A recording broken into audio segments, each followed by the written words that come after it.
beranikan diri, kan ku kejar mimpi, dan ku terbang tinggi.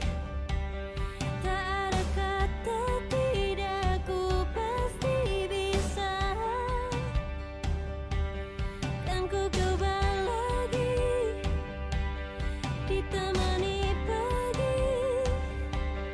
Tak ada yang tak mungkin, ku pasti bisa. Assalamualaikum warahmatullahi wabarakatuh. Waalaikumsalam warahmatullahi wabarakatuh. Selamat pagi anak-anak. Pagi, Bu. Bagaimana kabar kalian hari ini? Baik. Alhamdulillah. Jaga kesehatan, jaga kebersihan kelas supaya belajarnya jadinya. Silakan ketua kelas pimpin temannya untuk berdoa. Baik, sebelum kita memulai sebuah pelajaran, alangkah baiknya kita berdoa terlebih dahulu. Berdoa dimulai. Berdoa selesai. Oke, terima kasih ya, Mundur. Ada yang tidak hadir hari ini? Hadir semua. Hadir semua ya? Alhamdulillah dan terima kasih. Sebelum kita lanjut lagi, Ibu ingin kita menunjukkan rasa cinta kita kepada tanah air. Ibu ingin kita menyanyikan salah satu lagu nasional. Tapi lagu yang semangat. Kira-kira lagu apa? Semangat bergembira ya. Semangat semua ya.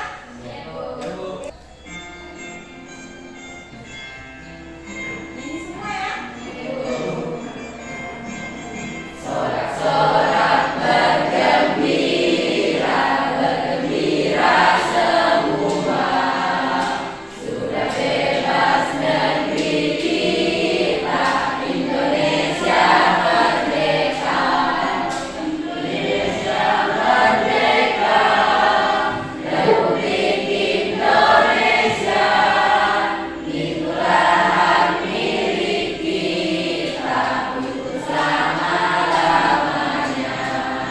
Kasih ya anak-anak, terutama untuk kita semua.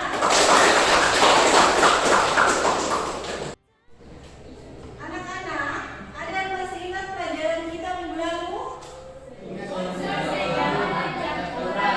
Jadi minggu lalu kita membahas tentang unsur, senyawa, dan campuran. Tapi ada yang masih ingat apa itu senyawa dan contohnya? Oke, Cinta silakan. Senyawa adalah gabungan dari dua unsur atau lebih yang perbandingan masanya tetap. Contohnya H2O atau air. Oke, itu senyawa ya. Satu lagi. Ada yang masih ingat apa itu campuran? Silakan. Campuran adalah gabungan dari dua zat atau lebih yang perbandingan masanya tidak tetap. Campuran terbagi atas dua jenis, yaitu campuran homogen dan campuran heterogen. Oke, berikan tepuk tangan untuk teman-teman. Jadi itu pelajaran kita minggu lalu ya. Kalau senyawa itu gabungan dari dua unsur yang perbandingannya ke kalau campuran gabungan dari dua zat atau lebih yang perbandingannya tidak ke. Kemudian campuran itu terbagi atas dua, yaitu campuran homogen dan campuran heterogen. Nah, untuk materi kita hari ini itu masih berkaitan dengan apa yang kita pelajari minggu lalu. Gambar apa yang ada di depan? Gambar apa? Orang yang sedang buat jadi cara buat itu dengan cara disalin. Kira-kira ada yang tahu kenapa pente itu kalau kita buat kayak harus disalin? Kenapa? Supaya apa? Supaya bersih. Jadi orang kalau bikin teh itu harus disaring supaya hasil teh yang kita minum itu bebas atau bersih dari ampas-ampas. Nah, itu salah satu contoh pemisahan campuran yang ada di sekeliling kita. Jadi pemisahan campuran ini masuk kategori penyaringan atau dari filtrasi. Jadi hari ini kita akan belajar tentang pemisahan campuran. Jadi hari ini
Kemudian di akhir pembelajaran Ibu akan memberikan evaluasi berupa soal. Itu tujuannya untuk apa? Untuk mengetahui sampai di mana pemahaman kalian terhadap materi yang kita pelajari. Oke. Bisa dipahami? Bisa. Bisa ya?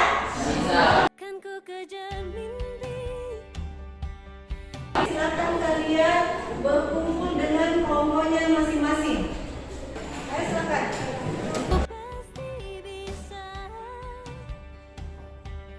Kan ku coba lagi. Ditemani pagi. Tak ada yang Oke, ada bahan aja tentang pemisahan campuran. Oke, silakan dibaca. Ibu kasih waktu 5 menit ya. Bagi membuat kalian tahu tentang materi hari ini, silakan simak video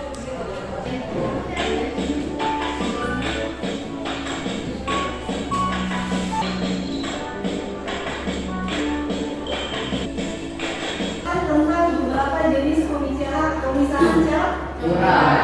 Contohnya adalah filtrasi atau penyaringan.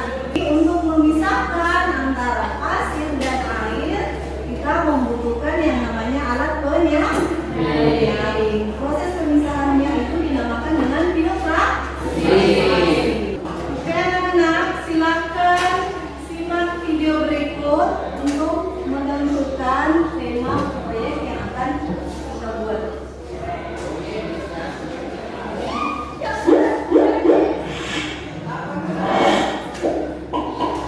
Beberapa wilayah di Indonesia maupun di negara lain ada yang kesulitan mendapatkan sumber air bersih. Kurangnya air bersih yang ada di suatu daerah sudah tentu akan berdampak pada kehidupan dan aktivitas yang berlangsung di daerah tersebut. Polusi air. Penyebab pertama suatu daerah mengalami kelangkaan air adalah karena polusi air. Salah satu sumber polusi air yang muncul adalah pestisida serta pupuk. Selain itu, bisa juga disebabkan oleh limbah industri dan Oke, setelah kalian menyimak video tadi tentang, ada yang tahu video tadi membahas tentang apa? Saya Bu, Silakan, Maksud.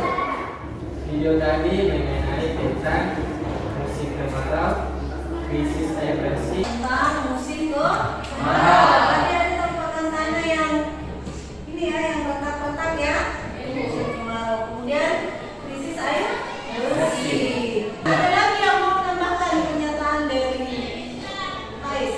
Saya Bu, Silakan. dengan peristiwa krisis air bersih yang kondisinya sangat mengkhawatirkan, jadi mungkin kita bisa mencari solusi untuk mengatasi krisis air bersih. Oke, silakan untuk. Jadi betul sekali ya tanggapan dari Rahma tadi bahwa kita kalian sebagai generasi muda itu harus mencari solusi bagaimana cara untuk mengatasi atau menangani terjadinya krisis air bersih. Minimal dari cara yang sederhana, cara yang paling kecil dulu. Ini berhubungan dengan apa yang akan kita pelajari nanti. Kita akan belajar bagaimana membuat proyek yang berhubungan dengan cara mendapatkan air bersih. Untuk tema proyek yang akan kita buat dari terjadinya krisis air bersih itu temanya adalah bagaimana kita membuat suatu alat yang fungsinya bisa menjernihkan air yang kotor. Jadi karena kalian sudah berkumpul dengan kelompok masing-masing, silakan dibahas bagaimana cara menghasilkan suatu produk yang fungsinya untuk menjernihkan air yang kotor. Kalian kan sudah punya smartphone. Silakan gunakan alatnya, teknologinya untuk mencari informasi, mencari literatur, bisa dari Google, bisa dari YouTube, untuk membuat produk berupa alat penjernih air yang sederhana. Di situ yang pertama itu merancang produk. Jadi waktunya kapan? Tanggal berapa? Sepakati dengan teman kelompoknya tanggal berapa, kemudian menyiapkan alat dan bahannya. tak ada kata tidak, ku pasti bisa. Kan ku coba lagi.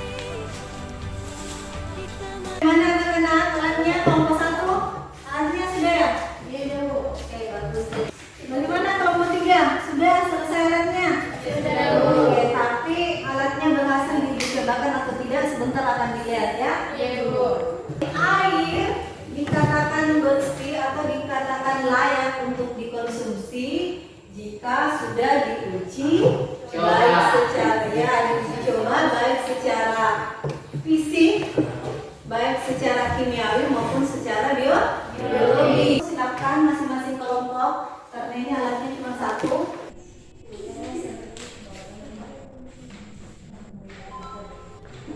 Oke.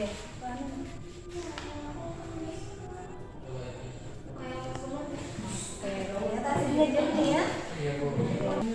Coba sini.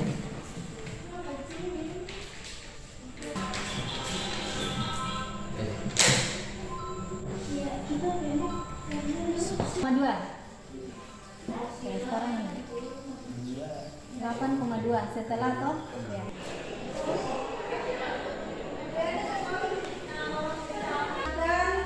Kelompok berapa yang mau mempresentasikan alat penjernih air yang dibuat dan hasil uji coba alatnya? Kita Bu. Oke, silakan kelompok 3 silakan. Assalamualaikum warahmatullahi wabarakatuh. Waalaikumsalam warahmatullahi wabarakatuh. Kami dari kelompok 3 akan mempresentasikan alat penjernih air dari buatan kami dan hasil uji cobanya.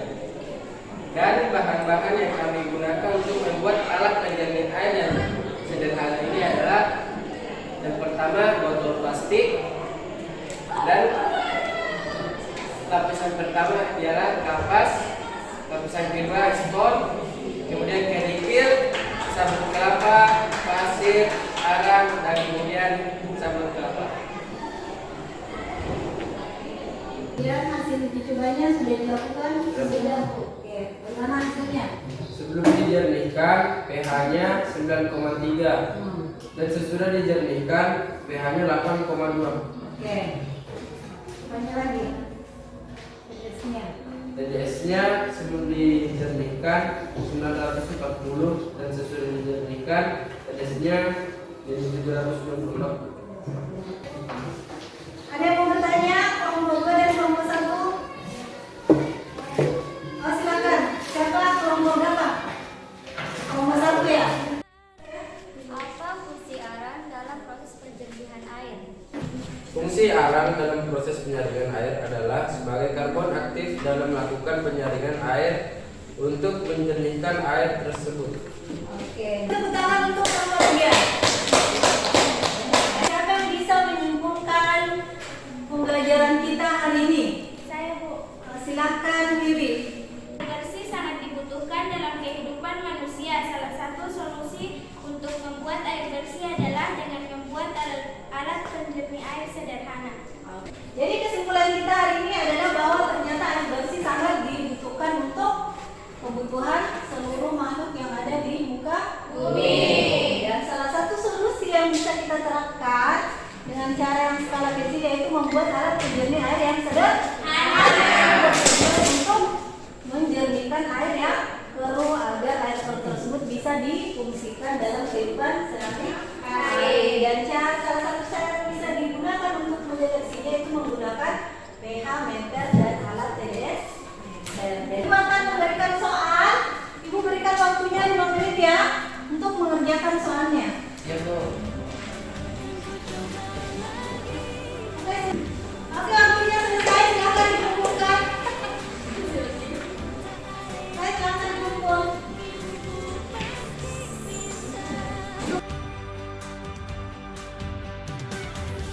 Kemudian yang terakhir, ada tadi Ibu bagikan gambar refleksi. Silakan kalian isi. Jadi jawabannya itu jujur dari pendapat kalian. Jadi itu tidak dinilai ya, tidak ada hubungannya dengan nilai. Itu tujuannya untuk perbaikan pembelajaran kita minggu depan. Ya. Kemudian untuk minggu depan kita akan belajar tentang bahan-bahan kimia yang berbahaya. Untuk menutup pembelajaran kita hari ini, silakan ketua kelas berdoa sebelum kita akhiri pembelajaran kita hari ini. Silakan ketua kelas. Sebelum kita pulang, marilah kita bersama-sama membaca doa. Berdoa dimulai. Berdoa selesai. Pembelajaran hari ini sudah selesai.